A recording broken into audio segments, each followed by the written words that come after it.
네, 지난밤 미중 무역 협상이 있었고요. 미중 무역 협상이 한 달 만에 재개된 가운데 반도체 수출 규제 완화 등의 기대감은 좀 있지만 뉴욕 증시의 상승폭은 다소 엇갈렸습니다. 네, 그런가 하면 우리 시장 오늘도 힘을 내주면서 허니문 랠리를 이어가고 있습니다. 하반기 시장 전략에 대해서 세워보도록 하죠. 오늘은요, 매크로인사이트 김중원 현대차증권 상무 모셨습니다. 어서 오세요. 반갑습니다. 안녕하십니까. 반갑습니다. 상무님, 최근 증권사들의 하반기 전망이 이제 속속 발표가 네네. 되고 있던데요. 상반기보다는 어쨌든 하반기가 좀 기대감이 커 보이기도 하고 일단 상반기 금융시장부터 좀 정리를 하고 가야 될 것 같은데 어떤 네. 움직임 좀 특징적으로 보셨습니까? 네, 상반기 금융시장을 보면 그동안 상승을 주도했던 미국 증시, 네. 나스닥이 부진하고 반면에 작년엔 참 저희가 억울했죠. 그랬던 한국 증시 그리고 채권 시장들 이렇게 보면 작년에 부진했던 신흥국, 한국, 채권 등이 상대적으로 이렇게 강세를 기록하는 모습을 보였는데요. 이게 보면 이제 글로벌 연기금의 효과가 저는 이제 반영됐다고 해석하고 있고요. 네. 사실 글로벌 연기금이라고 따지면 이제 우리가 잘 알고 있는 국민연금만 보더라도 네. 뭐 규모가 얼마냐 하면 1200조입니다, 무려. 이제 3등 정도 하고 있고요. 제일 큰 게 이제 네덜란드 ABP가 2800조. 네. 일본 GPIF가 한 2700조니까 어마어마하죠. 근데 사실 우리가 평소에 금융시장에서 이렇게 보면 이렇게 티가 안 난다고 할까요? 이제 연기금이라는 게 원래 그렇게 운영을 하는 게 맞습니다. 이제 네. 장기적으로 접근을 하다 보니까 최대한 금융시장에 영향을 안 주게 운영을 하는 게 맞는데 올 상반기 같은 경우에 좀 티가 났다. 네, 이렇게 볼 수 있습니다. 그럴 수밖에 없었던 이유가 뭐냐면 2년 동안의 시장이 2023년부터 2024년까지 주식으로 특히 미국 기술주로 너무 쏠림 현상이 컸습니다. 그리고 다른 자산들도 뭐 그 외의 자산들도 뭐 금 같은 경우도 굉장히 많이 오르고 많이 올랐는데 유독 못난이 취급받았던 뭐 한국 증시 뭐 이런 것 한국 증시만 거의 뭐 빠졌죠. 네. 보통은 이런 경우가 없어요. 우리가 뭐 뉴욕 증시가 30% 올라도 우리 증시가 뭐 5%, 뭐 8% 오르면 좀 억울하다. 네, 뭐 이랬는데 작년에 뉴욕 증시가 30% 올랐는데 불구하고 우리는 10% 빠졌다. 네, 이렇게 되니까 연기금이라는 것이 어떤 이제 목표 수익률을 잡고 운영을 하는 데 있어서 이렇게 이격이 굉장히 네. 커지게 되면 많이 빠진 자산을 사고 많이 오른 자산을 팔게 되는데 올 상반기는 특히 그동안에 이제 모멘텀 중심에 있었던 뉴욕 증시가 뭐 네. 관세 전쟁으로 인해서 추가적인 모멘텀이 이제 없는 겁니다. 그러다 보니까 수급적으로 많이 빠진 애들을 사는 게 이제 부각이 되었고요. 이제 뭐 차트를 보면서 말씀드리겠는데 그러다 보니까 올해 국민연금으로만 보면 이제 6조 원 가까이 이렇게 순매수하는 이런 모습을 네. 연초 이후에 보이고 있는데 이게 목표 비중 대비해서 지금 한 3%포인트 TA 비중 조정으로 보면 한 1%포인트 이탈돼 있는데 한 12조 정도, 1200조의 1%니까 12조 정도 부족한 거예요. 그러다 보니까 살고 있는데 일단 시장은 가격이 변하기 네. 때문에 이제 시장 가격 변하기 때문에 비중도 이렇게 바뀌게 되는데 일단은 한 달에 한 뭐 1조 정도씩 계속 사고 있다라고 좀 보여집니다. 그렇게 많이 사고 있고 이게 국내 연기금만 그런 것이 아니라 네. 뭐 그 대표적으로 이제 국민연금이 많이 롤 모델로 하고 따라하는 게 캐나다의 연기금이 굉장히 잘하고 있습니다. 그게 이제 CPPIB라는 연기금이고요. 네. 여기도 보시면 제가 비중 변화로 보면 그동안 많이 올랐던 공모 주식이라는 게 사실 선진국 주식입니다. 이거를 올해 들어서 비중을 줄이고 말씀드리고 그동안 비중이 상대적으로 낮았던 국채를 이제 비중을 늘리는 이런 모습. 그러니까 이렇게 많이 오른 거를 팔고 네. 많이 빠진 거를 사는 이런 모습들이 연기금에 나오면서 사실은 연기금이 이렇게 티가 안 나게 운영을 해야 되는데 올해는 그냥 뭐 주도주라는 게 특별히 상반기에 전체적으로 글로벌 금융시장에 보면 없다 보니 이렇게 영향이 크게 느껴지는 한 해가 되었다. 네. 이렇게 좀 볼 수 있을 것 같습니다. 네, 작년에 우리 시장은 사실 굉장히 부진했고 올해 선박에 나서주고 있는데요. 말씀해 주신 것처럼 지금 글로벌 연기금이 많이 오른 자산은 줄이고 저점을 담는 TA 전략을 하고 네네. 있습니다. 개인 투자자도 이 전략을 활용하면 좋을 것 같은데 어떻게 조언을 해주시겠습니까? 네, 그래서 TA의 전략이 뭔지에 대해서 조금 설명을 하고요. 그래서 어떤 메커니즘에서 돌아가는지를 이해해야지 네. 또 이 비슷한 국면이 왔을 때 우리 투자자들도 참조해서 할 수 네. 있는데 이게 TA 전략이라는 것이 보통은 이제 그 전략적 자산 배분이라는 연기금은 그 전략적 SA 전략을 따라갑니다. 그래서 어떤 연기금의 자산 배분에 있어서 핵심은 목표 수익률 그리고 위험 허용 한도가 될 건데요. 목표 수익률이라는 거는 이제 재정 방식에 따라서 이제 높고 낮음이 갈라지게 될 거고요. 뭐 그렇게 돼서 우리 연기금이 목표 수익률이 5%다. 라는 부분이 있고 허용 위험 한도 요것 때문에 발생되는데 허용 위험 한도라는 게 있는데 뭐 연기금이 이제 5%의 연 이제 목표 수익률을 전하고 운영하는데 뭐 한 해는 이제 8%를 벌었어요. 네. 그럼 뭐 굉장히 잘했죠. 그리고 다음에는 한 3%를 벌었습니다. 그러면 뭐 좀 부진하긴 하지만 좀 다음에 잘해도 돼 이렇게 네. 되겠지만 가장 피해야 될 게 소중한 국민의 노후를 책임지는 연기금이 가장 피해야 될 거는 2022년까지 마이너스 수익률을 나는 거거든요. 그래서 마이너스 수익률을 확률적으로 통제합니다. 그게 이제 손실확률이라고 하는데 우리나라 연기금 같은 경우에는 이제 기재부의 연기금 가이드라인 말이 가이드라인이고 무조건 지켜야 됩니다. 네. 그에 맞춰서 손실확률을 뭐 10%에서 15%로 이렇게 맞추게 되는데요.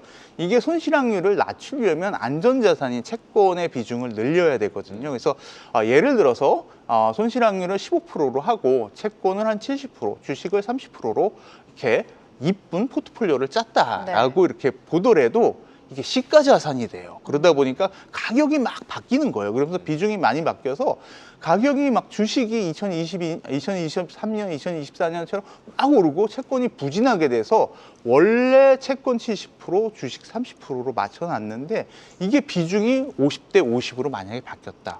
이러면 손실확률이 20 몇 프로 올라가게 돼요. 그러면 이제 리밸런싱을 해야 되잖아요.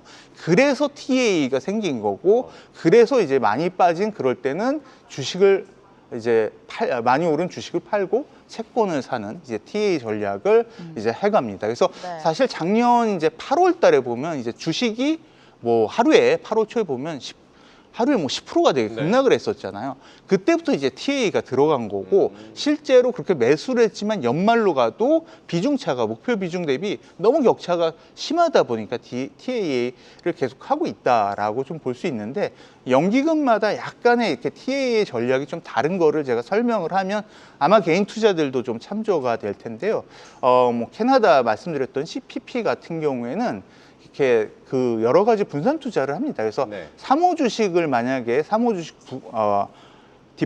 디비전을 산다라고 한다면 네. 그 사모 주식을 그냥 살 수 없고 전체적인 위험 목표 수준을 맞춰야 되거든요. 그러니까 안전자산인 채권을 같이 사게 돼요. 근데 최근 2년 같이 사모 주식이 이렇게 막 급등하고 기술주 덕분에 채권이 부진하게 되면 사모 주식의 비중은 굉장히 커지고 채권 비중은 줄어들다 보니까 원래 목표로 했던 그 타겟 비중보다 굉장히 이격이 발생되게 되죠.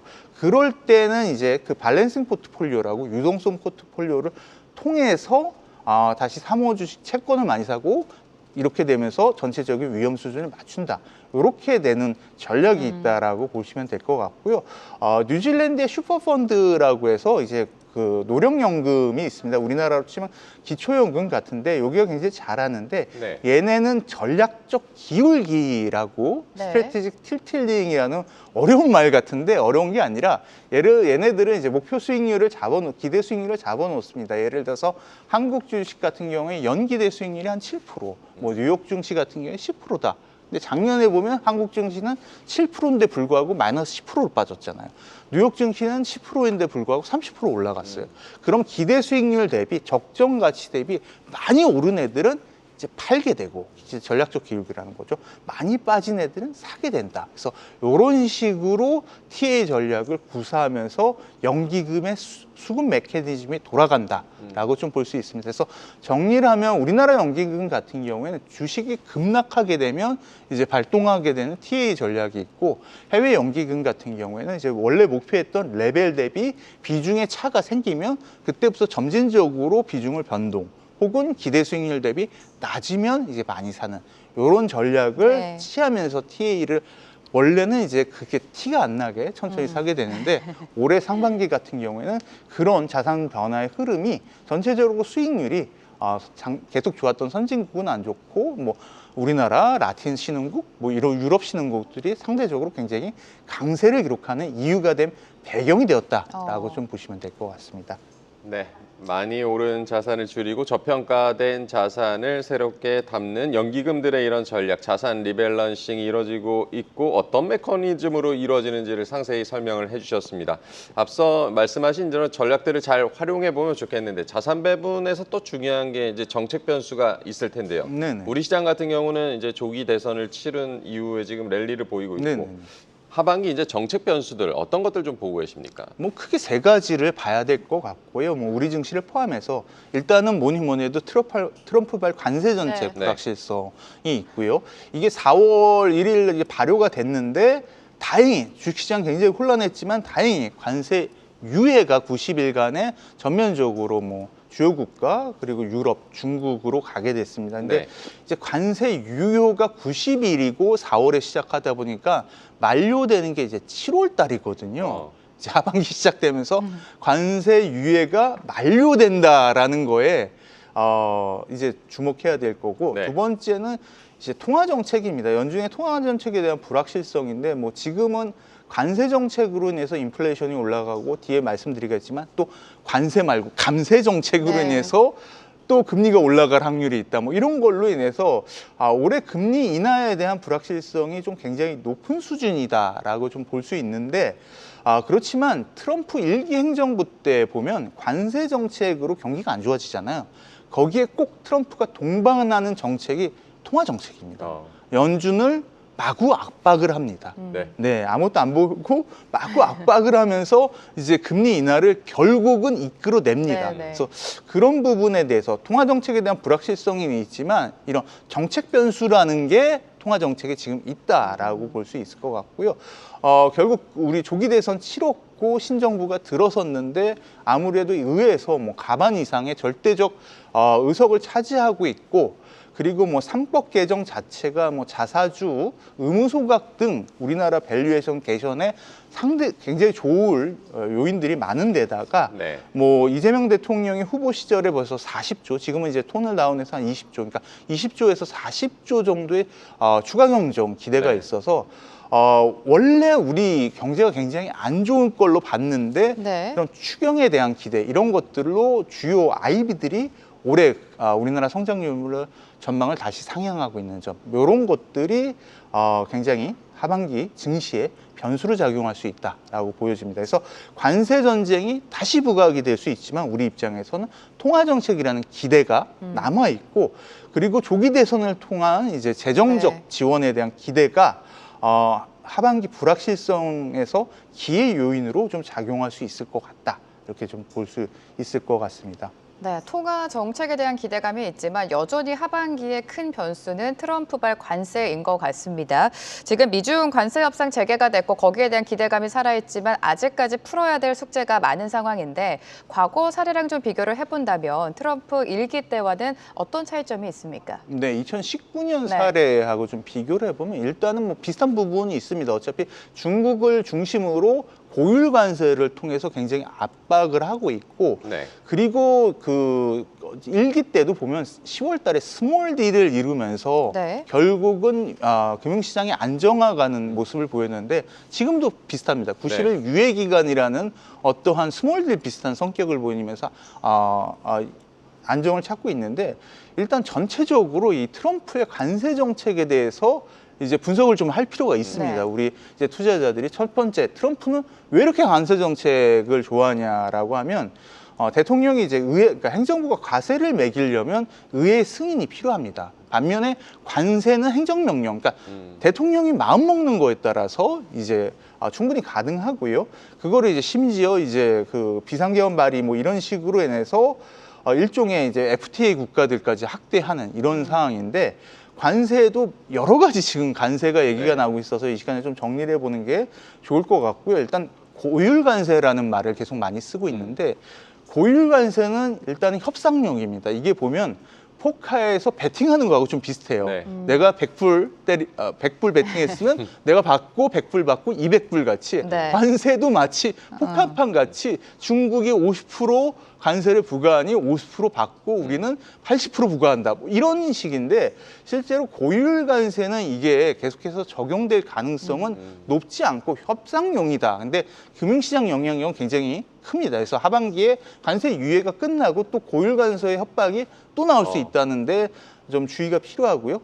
그 다음에가 이제 상호 관세라는 게 있습니다. 네. 특히 2차에 나오는 게 1기하고 다르게 품목별 상호 관세, 그러니까 자동차와 이제 철강 등에 대해서 이제 상대 국가 대비 우리가 불리하게 그러니까 우리가 관세율이 낮았다. 그러니까 저쪽이 관세율이 높다라고 하는데 우리나라 같은 경우에 한미 간의 FTA고 자동차의 FTA가 됐는데 미국의 관세가 어디 있었냐 이렇게 주장을 하지만 너네는 환율을 인위적으로 25%로 절하했잖아.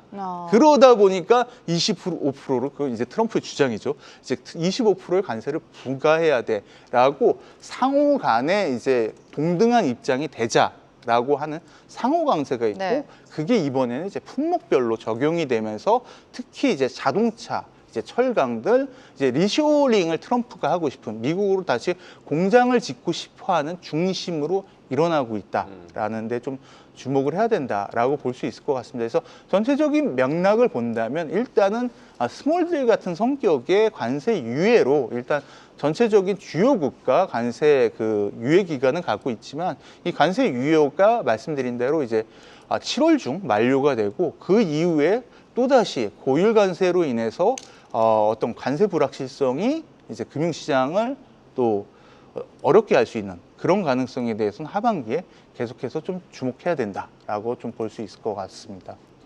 네, 트럼프 대통령의 압박용 이 고율 관세는 또 나올 수 있다는 점 우려를 해주셨고요. 통화 정책 또한 이제 하반기 자산 배분 전략에서 중요한 변수라고 말씀을 해주셨는데 트럼프 대통령 같은 경우는 금리 인하를 지속적으로 압박을 하고 있지만 연준 같은 경우는 좀 신중한 모드를 보이고 있는데요. 연준의 금리 인하 전망은 어떻게 보고 계십니까? 네, 그러니까 트럼프 대통령 입장에서는 이제 무역 분쟁을 계속하면 할수록 미국 경기에 부담이 된다는 거를 이제 본인은 속으로 알고 있습니다. 네. 그러다 보니까 이제 통화 정책이라는 카드가 같이 있어야지 그 무역 분쟁이 가능하다 이렇게 보고 있어요. 그래서 네. 이제 통화 정책이 제가 말씀드렸듯이 관세 유예 이후에 다시 고율 관세로 인한 금융시장의 혼란, 경기 둔화 이런 것들이 나오는데 그때 이제 당근책이 통화 정책이 될 거다 이렇게 보고 있습니다.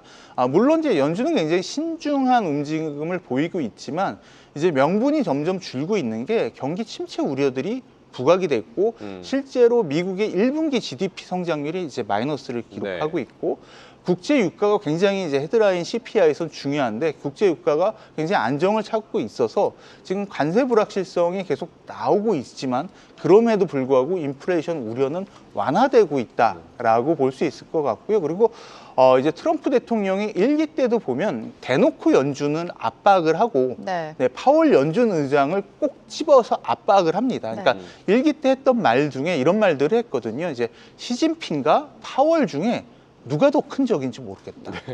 네, 이런 식으로 공격을 해갑니다. 거의 뭐 인신공격 수준으로 공격을 하면서 결국은 파월이 지금은 완강하게 버티지만 결국은 항복을 하게 만들고요. 그러다 보니까 2018년까지만 해도 뭐 미국의 중립금리 어디까지 올려야 되나요 했을 때 뭐 한참 남았어요. 이렇게 강경했던 분이 그냥 2019년 1월에 가서 QT 바로 중단합니다. 그리고 이제 4월에 트럼프 대통령이 계속해서 연준을 압박하고요.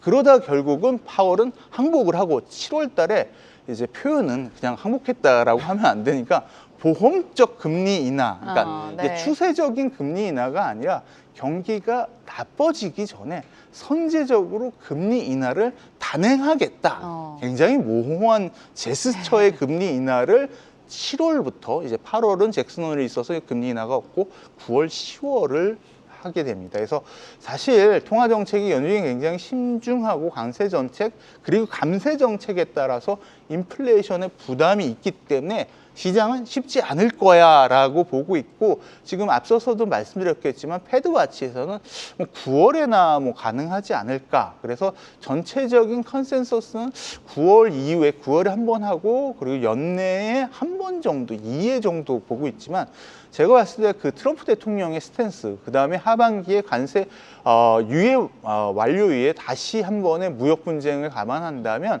오히려 2019년 같이 3회 금리 인하 가능성이 7월부터 금리 인하 가능성이 실제로 존재하지 않을까 이런 부분에 대해서 주목하면서 금융시장에 접근할 필요가 있다라고 볼 수 있을 것 같습니다.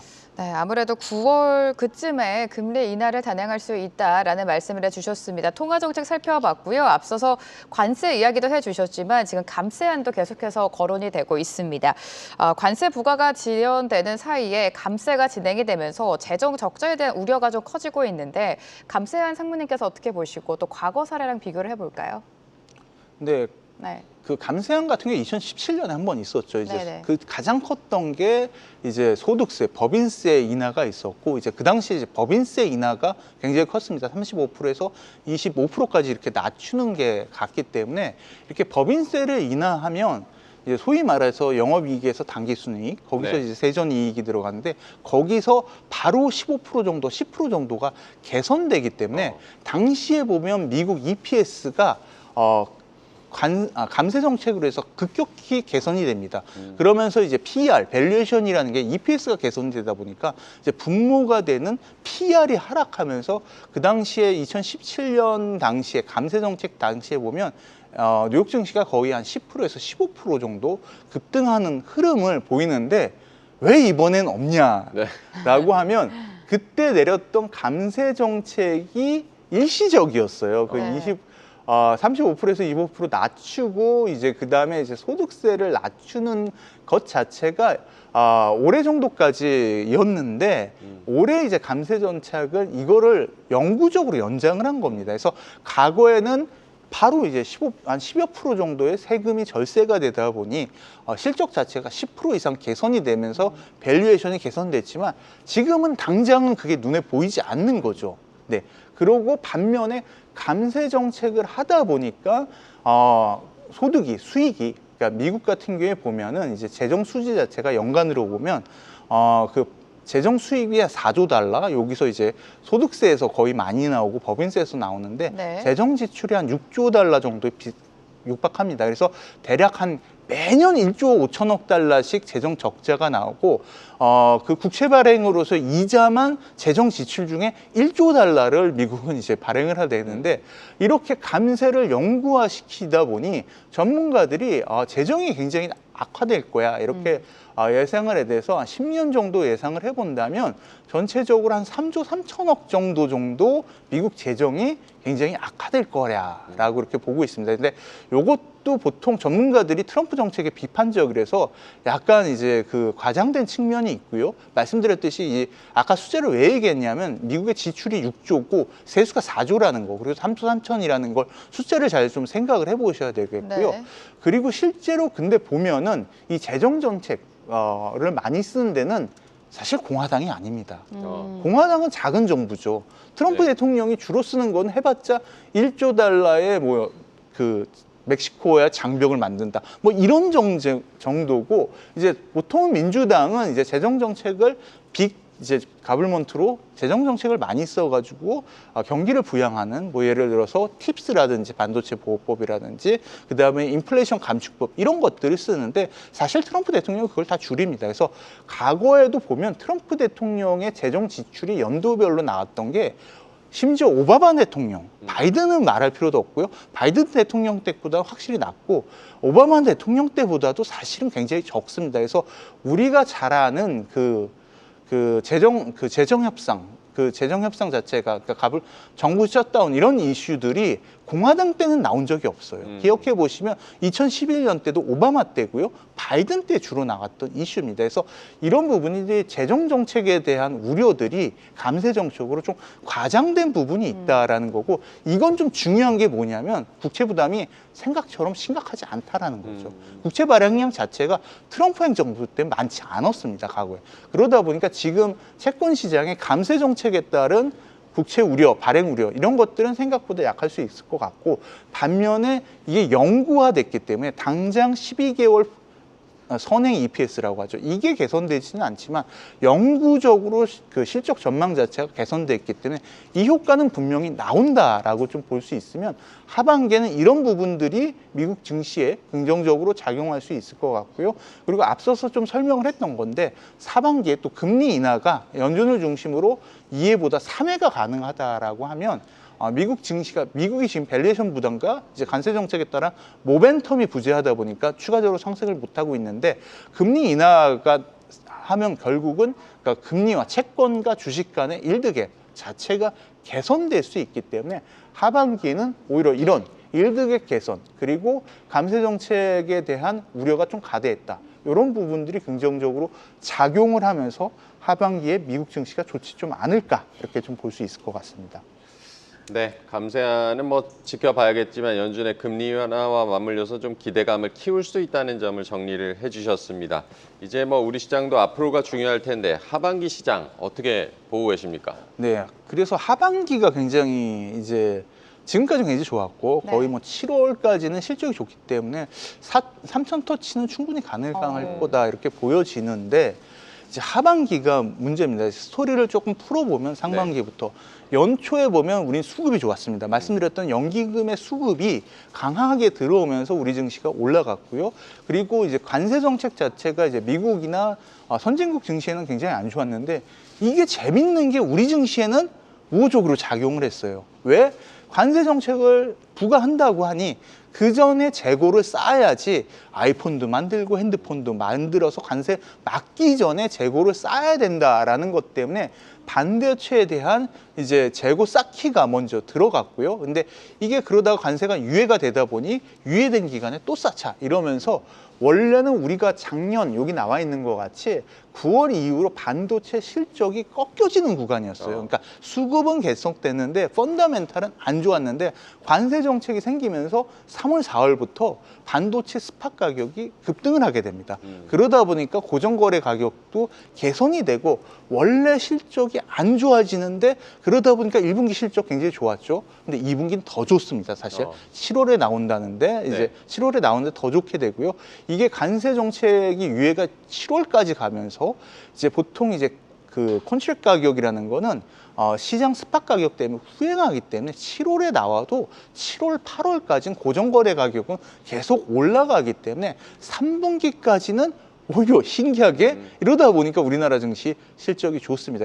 그래서 이런 부분들이 긍정적으로 작용하면서 거기다 신정부 출범과 이제 추경 그리고 이제 그 상법 개정 이런 것들이 긍정적으로 작용했다라고 보여지는데, 이제 하반기로 눈을 돌리면 문제가 되는 게 미리 땡겼잖아요. 네. 근데 실적은 악화된다고 그랬잖아요. 이게 조삼모사죠.